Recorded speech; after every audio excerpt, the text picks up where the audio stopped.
E eu venho comentar sobre a minha leitura do A Leste do Éden, do John Steinbeck. O A Leste do Éden é um livro que eu acabei de finalizar. Foi um livro onde eu demorei por volta dos seus 3 meses, contando 2 meses de muito arrasto. Enfim, foi uma leitura para mim onde eu comecei muito empolgado.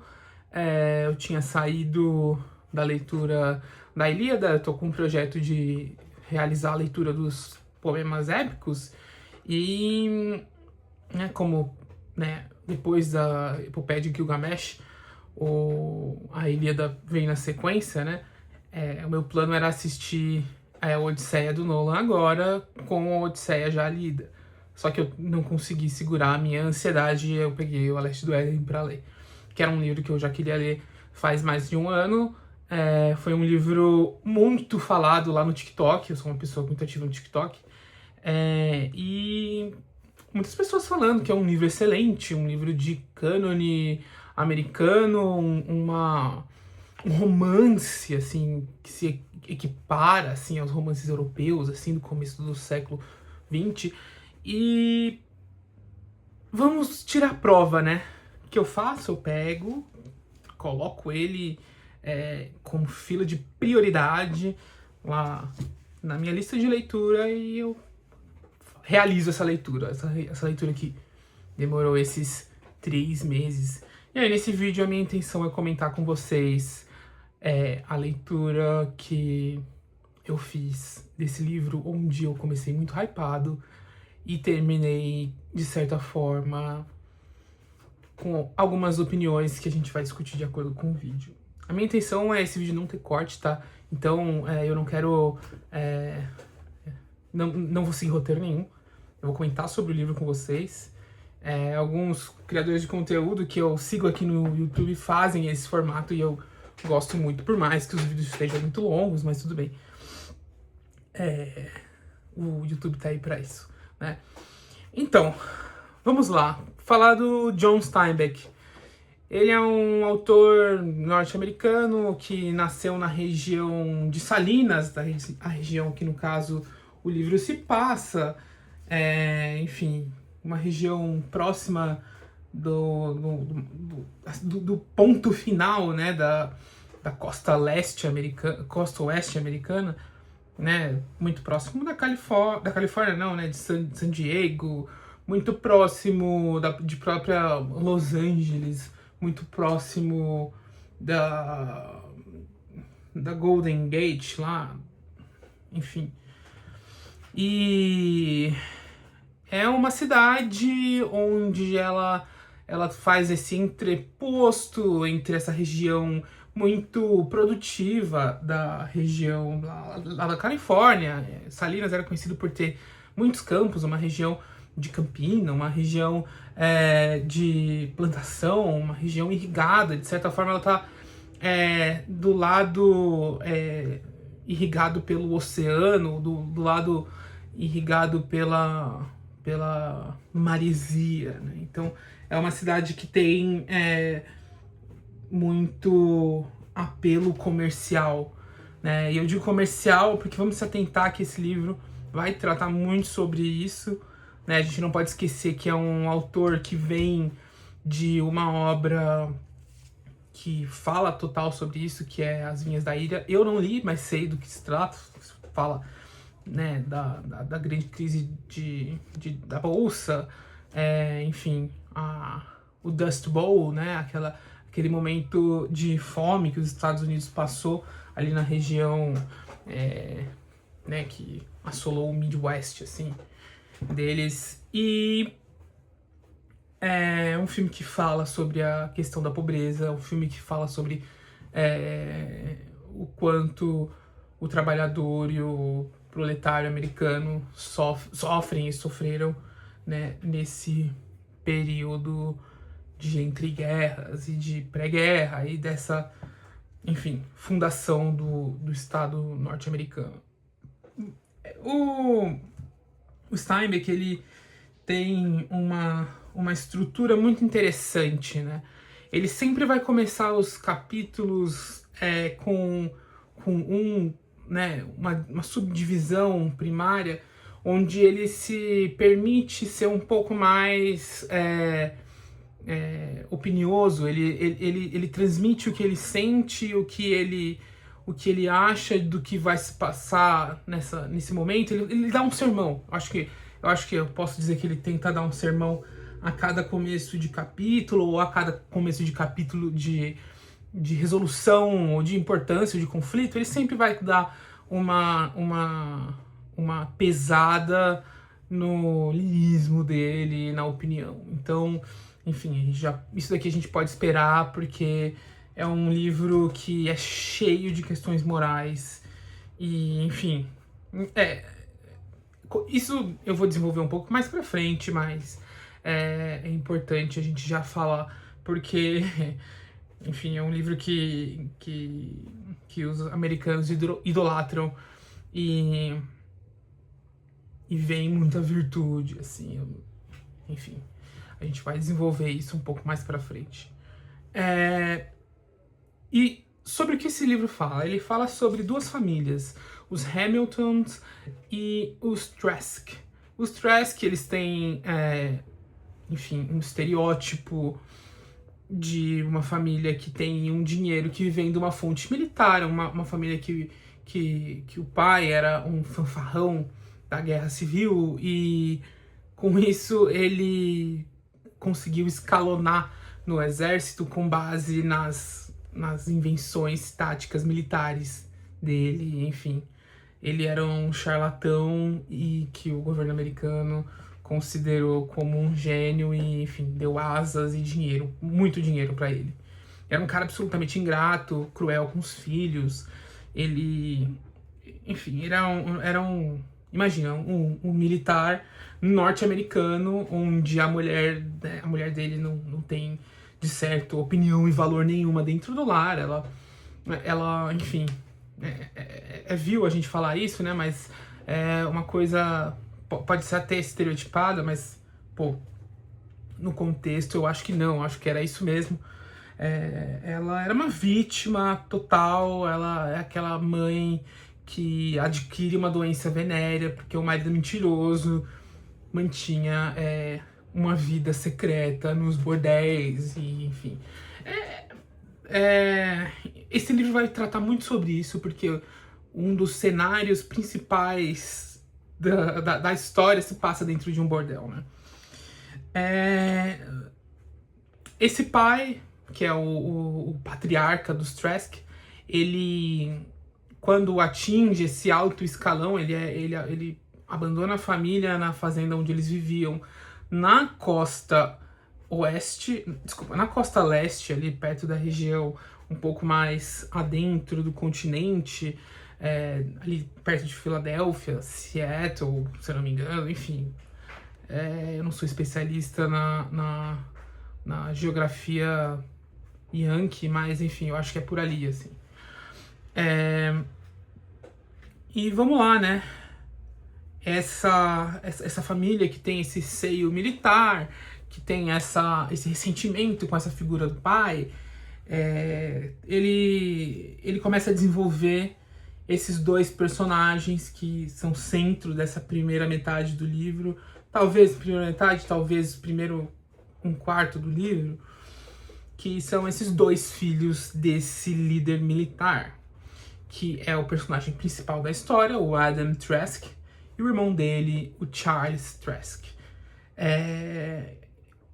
Vamos relembrar que esse livro, né, ele não só se chama Leste do Éden porque, enfim, não é um nome poético e bonito, não, ele faz realmente uma reflexão e um reconto da história de Caim e Abel. Então dá pra gente já esperar essa relação conflituosa entre figuras de irmãos. E é isso que acontece grande parte do livro em todas as famílias. Nesse início de história, onde esses dois irmãos estão tendo as suas primeiras discussões, seus primeiros conflitos, é muito definido a personalidade do Adam Trask nessa primeira parte do livro, porque Enfim, ele é o baluarte da ética, da ética, no que eu digo, na ética construída, né? Ele é o personagem a ser trabalhado na dimensão do livro. E durante essa jornada dele, que é uma jornada terrível, ele vai passando por figuras que vão moldando a moral dele e que vão desenvolvendo um personagem quase heróico, né? Um personagem que sofre por ser heróico, sofre por ser bom, enfim. Esse personagem que herda essa feminilidade da mãe, não no quesito de ação, mas no quesito de refletir sobre a vida e de não ser hostil e ter a aversão à mentira.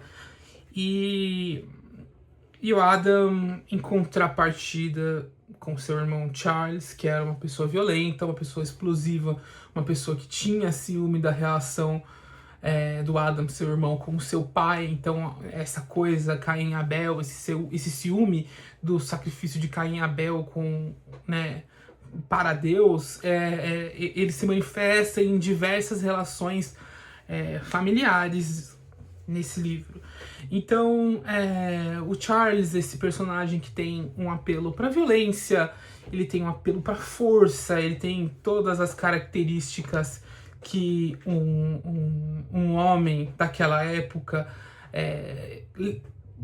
com o futuro de progresso, com o símbolo americano da força, da virilidade, da beleza, dos traços finos, mas ao mesmo tempo brutos e fortes e de opinião, e que luta pelo aquilo que quer. Então, o Charles sempre foi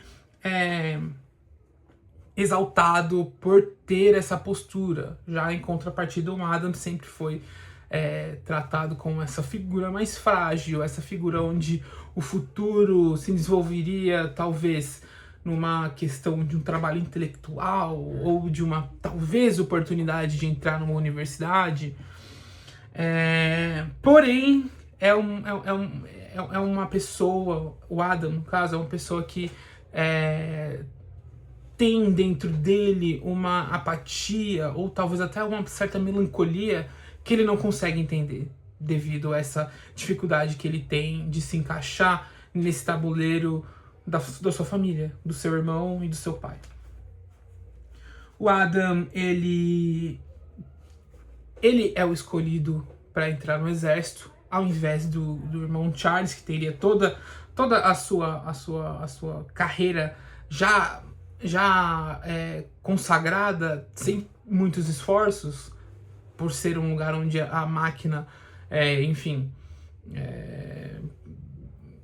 favorece esse estereótipo que Charles era. Só que não, o pai deles escolhe levar o Adam pro serviço militar. E o Adam vai, contrariado, depois de ter tomado uma surra do irmão dele, simplesmente por questão de ciúme. O irmão Charles dá um presente de aniversário pro pai, o pai não liga, e o Charles associa isso ao amor que o pai tem por essa fragilidade pelo irmão, e ele, enfim, quebra o irmão numa briga e quase mata, né? O Adam quase morre nesse começo de livro por causa dessa luta, né? E ele não reage, né? É um dos personagens que tem essa característica, que vão se mimetizar um pouco mais pra frente na história. Ele não tem essa reação esperada, né? De ser atacado com ódio, né? O Adam, ele se deixa ser sacrificado, assim. Mas em última instância ele é salvo e no outro dia ele é enviado para o exército, para o serviço militar. Na época o serviço militar tinha basicamente uma função, que era matar nativos americanos e índios e escalpeladores, enfim. não dá pra discutir isso, né? E não dá pra discutir o quanto isso acabou, de certa forma, com esse sentimento de humanidade e essa desilusão que o Adam desenvolve com a sociedade, né? E a partir desse momento, o livro, em paralelo, nos apresenta a outra família, que é a família dos Hamilton. Os Hamilton, que são os pobres, mais os bons dessa história, eles têm como patriarca e como figura central desse livro, pela primeira parte física e pela segunda parte em homenagens póstumas, assim, por esse personagem patriarca e tão amado por todos, que é o Samuel Hamilton. Ele é um irlandês que vem para os Estados Unidos buscando uma nova oportunidade, como muitos irlandeses na época, e busca um futuro, enfim, em um lugar de um mundo novo, né? Ele sai de um lugar gelado, um lugar absolutamente diferente do que ele vai encontrar em Salinas, na Califórnia. Então você presume que ele sai de um lugar frio, um lugar onde tem uma tradição cultural muito mais antiga do que esse lugar que foi literalmente criado pelos Estados Unidos em cima de um genocídio dos seus nativos, que é esse novo oeste, né? Enfim. O Samuel Hamilton, ele vem, ele conhece sua esposa irlandesa, assim como ele é um homem forte, corpulento, que tem o seu arquétipo de ferreiro, mas ao mesmo tempo ele é um intelectual. O Samuel Hamilton, ele teve uma educação muito boa lá na Irlanda e trouxe esse costume para sua nova estadia lá em Salinas, aqui na Califórnia, né? Aqui em São Paulo não, né? Lá na Califórnia. E desenvolveu essa paixão que ele tinha pela cultura da filosofia, pela cultura da literatura. Ele é um intelectual extremamente humilde, e a sua principal característica é o fato dele ser um inventor. Ele é um homem muito inteligente, que tem invenções que estão muito à frente do tempo dele. Ele com isso, de certa forma, penaliza a família dele, que luta por sobreviver, enquanto ele gasta o dinheiro com advogados patenteando certas ideias que a princípio não ia render dinheiro nenhum para ele, né? Ele era conhecido como o homem que trabalha e não cobra, e um homem que trabalha, faz serviços e esquece de cobrar, e enfim, fica por isso mesmo. Ele tinha um fraco por whisky, né? Enfim. E esse personagem do Samuel Hamilton, ele é muito reverenciado por um outro personagem que vem no futuro, que leva todo o legado dele, que é o Lee, mas a gente vai chegar nele ainda. Enfim, está setado esse começo do livro, né? Essas histórias são contadas em paralelo, e em certo momento, no meio do livro, esses dois núcleos se encontram e desenvolvem uma história muito interessante. Não quero resumir o livro aqui nesse vídeo, eu quero apenas comentar com vocês a minha jornada de leitura e quanto esse livro me deixou com alguns sentimentos meio conflitantes, né? A princípio, eu tava tendo uma leitura muito divertida, muito empolgada, tava interessado aonde esses núcleos iam se encontrar. E a partir do momento que eles se encontram, coisas potentes acontecem, diálogos interessantíssimos acontecem. O Samuel Hamilton, pessoal, ele é um personagem muito especial, assim. É quase engraçado a gente pensar nesse personagem, né? Desse ferreiro que trabalha de graça para os outros, que veio de um outro lugar e é intelectual. É engraçado porque é quase improvável, né? Mas assim, eu acho que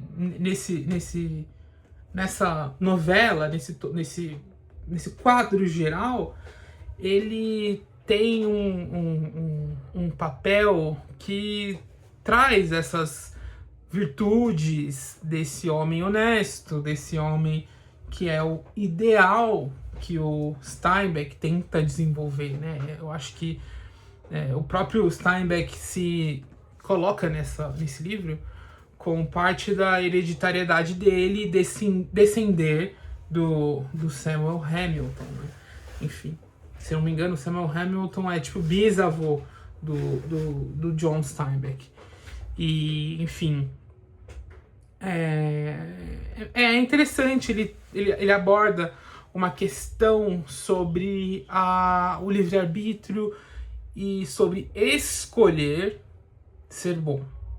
Não precisar ser perfeito, mas escolher ser bom. Ele cai para essa questão ética justamente pela necessidade do livro de se encaixar com as questões de Caim e Abel. Então, os dois conflitos onde essa situação Caim e Abel se encontram, na geração do Adam Trask, entre ele e o irmão dele, e outro na geração após o Adam Trask, entre o Aaron e o Cole. Enfim, esses dois irmãos. E nisso a gente trabalha essa questão que, nesse caso, eles comentam, eles tentam olhar para o texto de Gênesis, de Caim e Abel, e eles tentam decifrar, de certa forma, essa situação entre Deus e Caim, o fato dele ser condenado a sofrer a leste do Éden, sobre o seu pecado, o seu crime, o seu fratricídio, que é desse matar irmão, acho que é isso. E a gente reflete junto com Samuel e junto com o Lee, que é esse criado do Adam Trask, quando ele muda da costa leste para a costa oeste, tenta começar essa nova vida.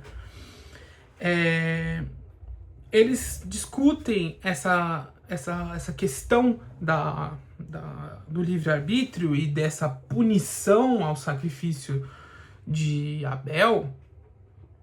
Eles questionam, né, o porquê dessa condenação. É claro que Caim fez um crime terrível, ele matou o próprio irmão e para Deus isso é condenável, né?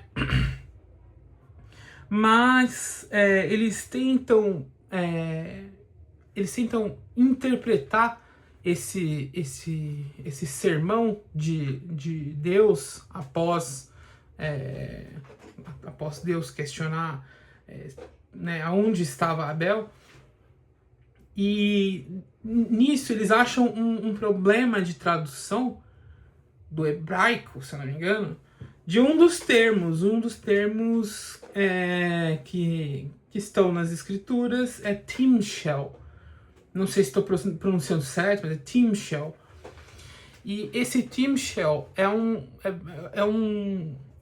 uma palavra que foi mal traduzida, segundo a interpretação do Lee, dos gurus chineses que ele colocou para investigar essa passagem, né? E eles chegam nessa conclusão que Timshel é um suposto erro de tradução que dá a entender que Deus estava dizendo para Caim que ele vai ter a opção de ser bom, e mesmo perdendo todos os benefícios de estar sob a bênção da vida eterna e sob a bênção dos pais, a bênção da própria figura de Deus. E aí essa questão do Timshel, ela é ecoada até o final do livro. Essa reflexão vai até a última página do livro, onde esse eco da situação Caim e Abel se repete nesses dois clímax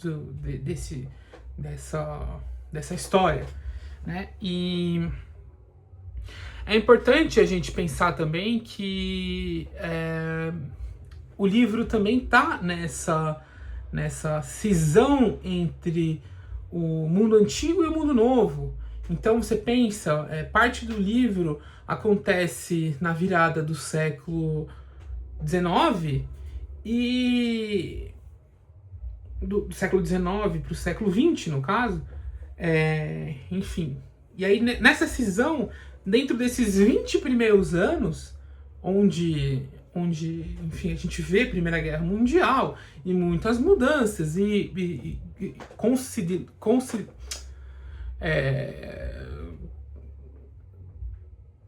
como é que é a palavra, gente? Consolidação do modelo econômico norte-americano. A gente vê esse eco de violência que vem desse mundo da guerra onde o Adam e o pai dele travaram pela independência desse estado emergente, esse estado que estava tentando se organizar pós guerra civil. E aí a gente ecoa para essa guerra internacional que os Estados Unidos vê uma oportunidade comercial e participa, de certa forma, fornecendo e sendo silo, né, desse mundo em guerra. E é onde, a gente, nas aulas de história, entende que é aí onde se forma a soberania econômica do país em cima de uma guerra, né? Então, acho que, de certa forma, toda essa questão moral que o Steinbeck aborda no livro tem nessa culpa americana de ter sido uma nação que, além de ter crescido em cima de um genocídio indígena, como, enfim, todas as nações quase que a gente, todas as potências hoje em dia passaram, viveram, né? Enfim, nosso país também. E nisso, esse eco de violência, assim como aconteceu com Adam, aconteceu com o seu filho Aaron, né? Arão, né? Enfim. E é um livro interessante, tá? Eu acho que ele tem uma pretensão muito grande de soar como um baluarte moral, um baluarte moral, tá?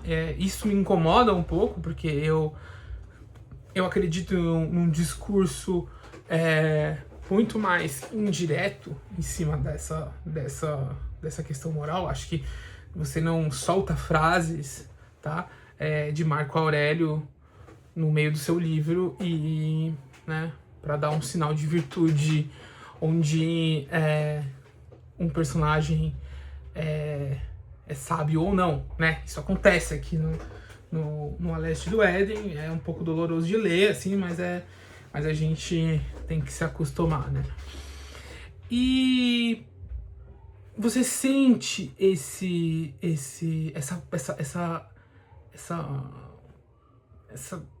essa canonização do Samuel, dessa tentativa muito forte do John Steinbeck de consagrar esse homem como esse santo americano, entende?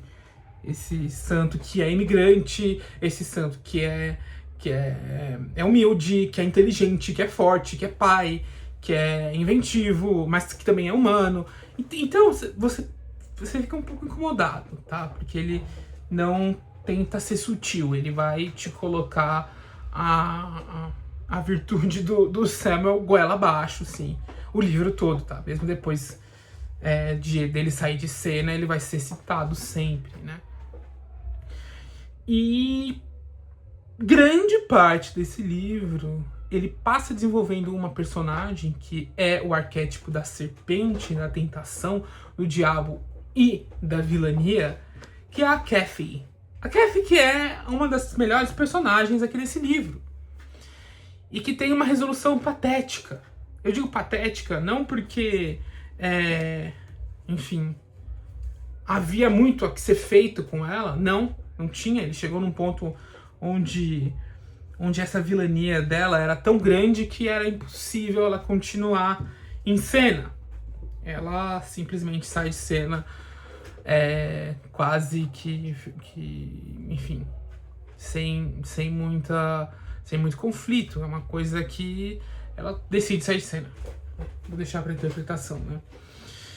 E enfim, eu acho muito que é um dos grandes personagens desse livro e que também eu acho que é um tiro que sai pela culatra. Talvez isso tenha sido intencional do lado do John Steinbeck, né? Dessa questão de você desenvolver uma pessoa tão má, só que ao mesmo tempo que ela tem seus motivos e você, de certa forma, compra isso, né? Eu comprei muito as questões da Kathy, mesmo ele tentando pintar ela como uma psicopata, uma pessoa sem sentimentos. Ela é sem sentimentos, sim, mas ela não é uma pessoa sem responsabilidades. Ela é uma pessoa muito consciente daquilo que ela tá fazendo. E acredito que ela é um grito de misantropia muito grande. E que, de certa forma, ela é quase um sintoma do futuro, né? Enfim. Mas é isso, o livro conseguiu me prender muito bem na primeira metade. Na segunda metade ele já tenta construir uma coisa em outro ritmo, tá? Ele tem apenas, enfim, a primeira parte ele tem 2 núcleos. Quando eles se encontram, existe uma quebra nesse ritmo, assim. Então, algumas coisas ficam um pouco intrucadas, mas, no geral, é um livro que me agradou muito. Eu finalizei ele hoje de manhã. Enfim, foi emocionante. As últimas páginas são muito bonitas. E muito bonitas porque elas têm um apelo para realidade, elas têm um apelo para o quão comum é uma cena dessas, enfim, de resolução. Ele resoluciona o grande conflito do filme, do filme, desculpa, gente, do livro, com uma cena extremamente trivial, assim, extremamente simples. E, enfim, é isso. Esse é o primeiro vídeo que eu venho contar da minha experiência de leitura com vocês. Eu prometo que o próximo vídeo eu vou estar de microfone. Era pra esse vídeo eu já estar de microfone, mas acabou que eu não consegui pegar o microfone com a minha irmã. Enfim, mas vamos lá. Eu gostaria de, enfim, contar com o comentário de vocês, o que vocês acharam da leitura do livro. Enfim, futuramente o livro vai ser adaptado. Não vai ser não, ele já foi adaptado, está em processo de finalização, acredito que provavelmente agora em outubro, novembro, setembro, outubro, novembro, a série com o selo da Netflix vai, enfim, talvez estourar a bolha, né? Vamos ver se essa história chega para mais pessoas. Eu tô bem empolgado, acho que o livro tem mais facilidade na estrutura da série do que do filme. Tem o filme do Elia Kazan, mas eu acabei não vendo. Vou ver se essa noite eu assisto o filme. O filme, enfim, de um diretor seminal, assim, americano, o Elia Kazan, né? e com o grande galã do cinema americano, James Dean, né? Enfim, tô empolgado para ver o filme e mais empolgado ainda para ver a série.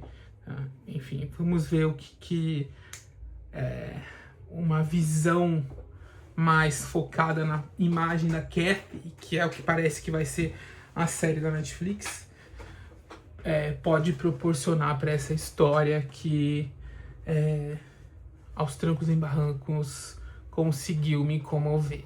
Acho que eu posso dizer isso, que eu acho que eu fiquei comovido, sim, com a história do Adam Trask. Então, gente, é isso. Finalizo o meu primeiro vídeo com uns 36 minutos.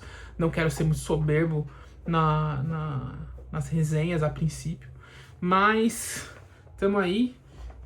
Enfim, vamos trabalhar nesse canal aí, vamos postar mais coisa. E, enfim, leituras passadas talvez eu possa trazer aqui. Tô pensando, mas é isso. Obrigado, viu? Não esquece de dar um curtir aí e se inscrever no canal.